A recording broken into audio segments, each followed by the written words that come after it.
안녕하세요. 반갑습니다. 테크의 흐름을 살펴보는 IT 뉴스. 여러분들께서 지금 보신 영상은 러빈 뉴스입니다.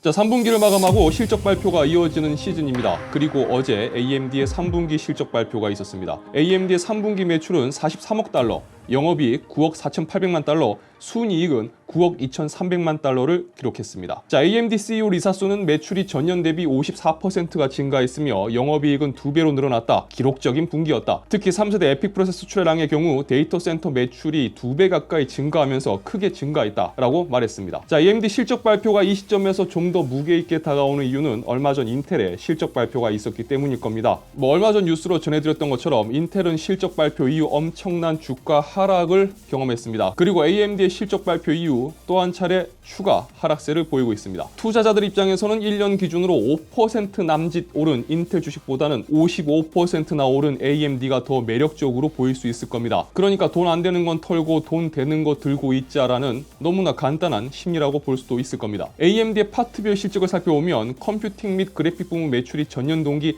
44%, 전분기 대비 7%가 증가했습니다. 그러니까 라이젠 CPU와 라데온 그래픽 카드 등의 판매가 잘 되었다고 볼 수가 있을 겁니다. 어쩌면 채굴장에 팔려나가는 라데온 그래픽 카드들이 한몫했을 수도 있을 것 같습니다. 자, 엔터프라이즈, 인베디드 및 세미 커스텀 부분 매출은 전년 동기 대비 69%, 전분기 대비 20%가 증가했습니다. 자, 이쪽은 에픽 프로세서의 판매량 증가, 그리고 플레이스테이션과 엑스박스 등에 들어가는 커스텀 칩의 판매량 등이 호조를 보였기 때문일 겁니다. 자, AMD는 4분기 매출을 전년 동기 대비 39%, 전분기 대비 4% 증가할 것으로 예상을 했습니다. 그리고 올해만 69%의 성장을 예상하고 있는데요. 자, AMD가 발표한 내용을 보면 너무나 좋습니다. 특히나 에픽 프로세서 판매량이 상당히 늘어난 것 같아서 이 부분이 의미심장합니다. 어쨌든 3분기 마감을 기분 좋게 끝낸 AMD, 내년에 계획되어 있는 제품들의 출시와 시장에서의 평가가 한층 더 중요해지지 않을까 생각을 해봅니다. 자, 얼마 전 인텔 12600K의 벤치 결과 유출에 대해서 뉴스를 통해서 여러분들께 전해드렸습니다. 그리고 그 이후 12600K의 CPU-G 관련 벤치 결과가 추가로 나왔습니다. 결과를 정리를 해보면 이렇습니다. 단일 스레드의 경우는 11세대 11900K를 제끼고 라이젠 5900X도 제낍니다. 그러니까 멀티 스레드의 경우도 11900K는 여전히 제끼고 라이젠 5800X도 제낍니다. 12600K는 6개의 P코어와 4개의 E코어로 구성된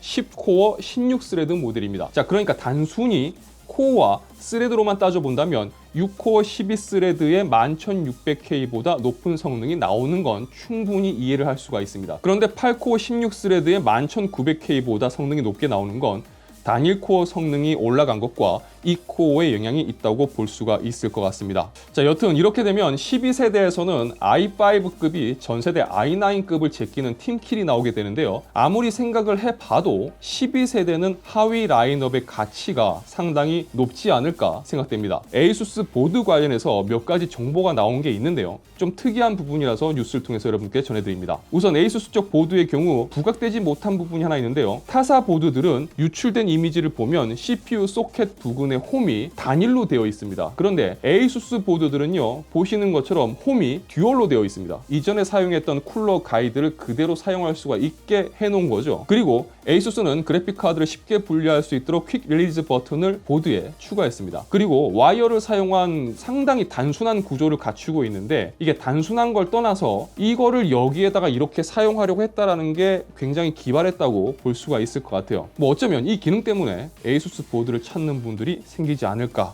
싶을 정도로 써보면 상당히 편리한 기능입니다. 자, 당연히 알고 계시겠지만 그래도 모르는 분들이 계실 수도 있을 것 같아서 전해드립니다.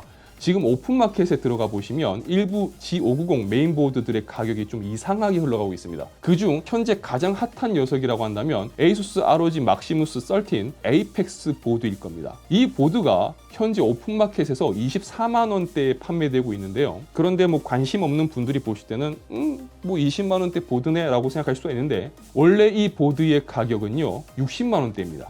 이게 11세대 CPU가 시쳇말로 망하고 또 그래픽카드 가격이 미쳐 날뛰면서 어찌어찌 하다 보니까 메인보드 재고가 쌓여버렸고, 그 와중에 그래픽카드 판매 재고를 판매점들에서 이제 받으려다 보니까 보드와 CPU 등을 함께 끼워 팔기, 끼워 넘기기 식으로 이렇게 재고가 돌았는데 그래도 안 팔리는 건 어쩔 수가 없잖아요. 그랬던 게 이제 완전 덤핑으로 풀리고 있는 겁니다. 12세대 CPU가 나오는 마당에 굳이 11세대 CPU용 보드가 싸게 팔려봐야 그게 무슨 의미가 있을까 싶으실 텐데 에이펙스 라인은 에이수스의 극퍼포먼스용 보드입니다. 그러니까 완전 오버용 보드예요. 그래서 어쨌든 현재 이런 상황이면 이거는 지금 가성비를 넘어선 상황이라고 보셔야 됩니다. 뭐 필요 없는 분들한테는 이게 10,000원에 판매한다고 한들 뭐 큰 의미가 없겠지만 필요하신 분들에게는 지금 이런 상황이 큰 도움이 될 수도 있을 것 같아서 전해드렸습니다. 자, 마지막 소식입니다. 어제 엔비디아의 주가가 7.9% 가까이 올랐습니다. 최근 5일 동안에 무려 10%가 넘게 상승했는데요. 갑작스러운 주가 상승에 무슨 일일까 싶으셨던 분들 계셨을 겁니다. 굳이 따지자면 특별한 이슈 없었습니다. 그냥 파이퍼 샌들러의 하시쿠마르라는 사람이 투자 관련 의견을 제시하면서 엔비디아의 목표 주가를 225달러에서 260달러로 조정을 했습니다. 조정한 이유에 대해서 현재 암호화폐 시장 가격과 연말이 다가오면서 게이머들의 GPU 구매력 상승 등 여러 요인을 두고 봤을 때 긍정적으로 평가했다는 거죠. 여기에 페이스북이 3분기 실적 발표를 하면서 내년에 자본 지출에 340억 달러를 할당할 계획이라고 밝혔는데 이 지출의 주요 사용처가 데이터 센터 관련 인프라 강화에 사용된다는 것 때문에 엔비디아 주가가 또 영향을 받았다는 평가입니다. 어쨌든 기업들의 3분기 실적 발표 러시가 이어지고 있는데 엔비디아 주가의 갑작스러운 이 점핑에 저는 개인적으로는 상당히 행복한 하루였던 것 같습니다. 자, 최대한 매일 여러분들께 소식을 전해드리려고 노력을 하고 있습니다. 다른 컨텐츠 작업과 병행하면서 하려니까 계획했던 것보다 영상이 늦어지는 경우가 많고 개인적으로는 좀 애로사항들이 좀 많이 발생하는 것 같습니다. 그리고 새로운 소식이 많은 날도 있지만 또 상당히 적을 때도 있어서 분량에서 좀 이렇게 들쑥날쑥하는 부분이 좀 아쉬움이 있네요. 그리고 늘 챙겨봐 주시고요. 저희 영상에 관심을 가져주셔서 진심으로 감사합니다. 제 유튜브 로비다트 채널에서는 IT 관련 정보와 리뷰, 언박싱 그리고 팁을 전해드리고 있습니다.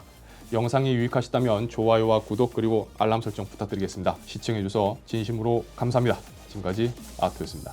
좋은 하루 되세요.